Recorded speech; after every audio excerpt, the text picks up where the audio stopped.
Hello everyone. Before we start, we will introduce ourselves. First, I'm Yohanes Wanata. I'm Violeta Eunika. I'm Kevin Irki. I'm Muhammad Afril Lustianto. I'm Trisati Aulia Dewi. Is Putri Septiani Tias. Hi everyone. Welcome to today's podcast. I'm Yuan and joining me today are Pio, Didin, Putri, Isanti, and Kevin. Today, we're talking an important topic that many of us face in our personal and professional life. How to discuss differing opinions without turning it into a drama. Good off the rails, but with a little awareness, we can keep things cool. So let's dive right in. In my experience, when people disagree, they often just dig in their heels and refuse to budge. I think a big part of this ego, people just don't want to lose face. But if we focus on the bigger picture, which is finding common ground, we can have a conversation without it escalating.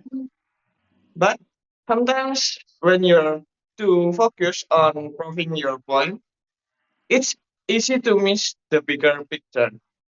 How can we shift the focus from being right to actually getting to the heart of the issue? It comes down to mindset. I think if we approach the conversation with the goal of understanding rather than winning, it can really change the dynamics. Imagine if we both approach a disagreement with the idea of walking away with more insight, not just a victory. That's a great point. So it's all about the mindset and not just the words we use. Did it? Do you think that people are often too quick to assume they know where someone else is coming from? Absolutely. There's this tendency to judge a book by its cover. We assume we know what the other person is thinking before they even speak. But in reality, we all bring our own experience into a conversation, and sometimes we don't even realize it. How how can we make sure we're not making assumptions and instead really hear what the other person is saying?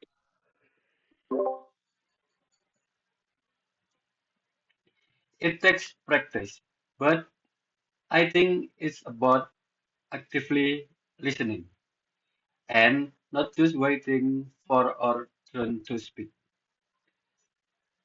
I try to be mindful of my own bias and make sure I'm not just thinking about how to counter the other person's argument. Instead, I ask clarifying questions like, can you elaborate on that? Or what do you mean by that?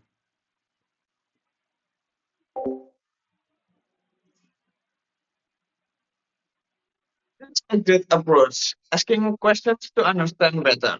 So, Phil, do you find that asking those types of questions help you really get to the heart of the issue?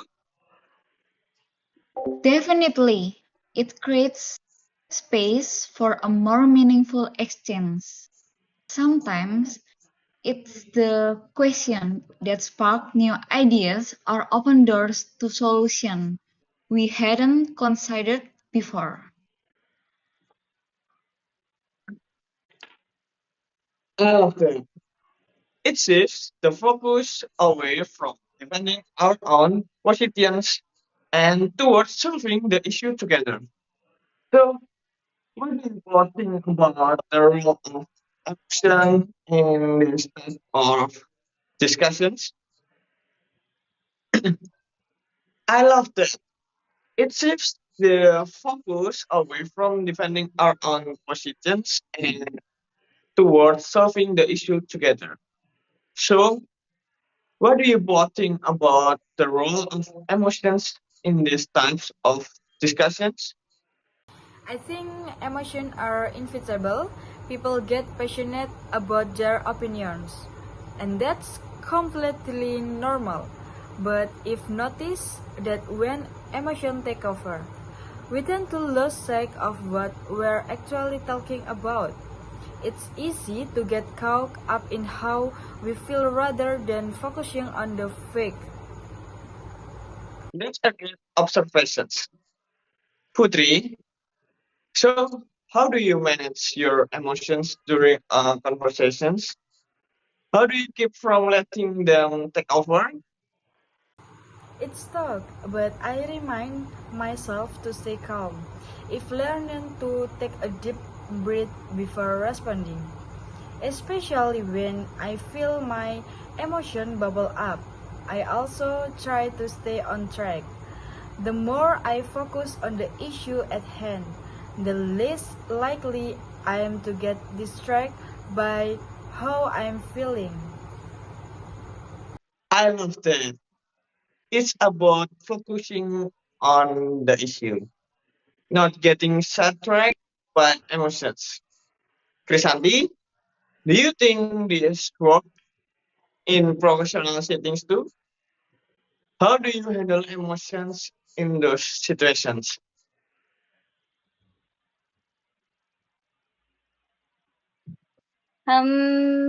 Yes, I think it is applied to professional settings even more. Emotion can put our judgment, especially when you're dealing with deadlines or high-stakes decisions. In my experience, it helps to take a step back and remind yourself why you are having the conversation in the first place, to solve a problem, not to prove voice right. Great advice, Krisanti. And speaking of staying focused, how can we make sure we're always looking for solutions, not just debating the problem? A lot of times we get stuck in the cycle of pointing fingers and discussing what went wrong. But if we focus on how to fix the issue, the conversation becomes more productive. I often try to ask, what can we do different next time, rather than rehashing the same points. Okay, that's a good point. Searching for a solution is much more constructive. Kevin, do you find that asking solution-oriented questions helps you working in the team of work? For sure, I found that keeping the conversation focused on finding a solution is one of the best way to keep things from escalating. Instead of getting bogged down in detail of blame, we redirect the conversation to how we can move forward. Exactly. So it sounds like having a clear goal, solving the issue, keeps the conversation on track. But how do you deal with situations when you feel that the other person is as open to finding solutions? That's where empathy comes in. Sometimes people resist because they feel unheard. I think it's important to validate their feelings before moving forward. Even if you disagree, acknowledge their point of view can the door for more constructive discussion. I agree. Validating someone's feeling can diffuse a lot of tension. It's so that you respect them as a person, not just as someone with different opinion. One technique I use in this situation is to reflect what the other person is saying, just to show that I'm really listening. It's simple but effective. I love that. It's a great way to make sure everyone feels heard. Did it? What is it's the most important things to remember in a discussion like this? I think it's remembering that it's okay to disagree. People often think that if they disagree, the conversation is going to fall apart.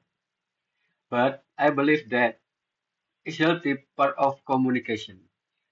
As long as we respect each other's opinions, we can still have a productive conversation without in getting person. Exactly. And I think that's what makes communication so powerful. It's not about always agreeing, but about how we handle those differences. So, as we wrap up, let's summarize the main points we're discussing today. Thanks everyone for the amazing insight. To wrap up, remember that having differing opinion doesn't have to lead to conflict.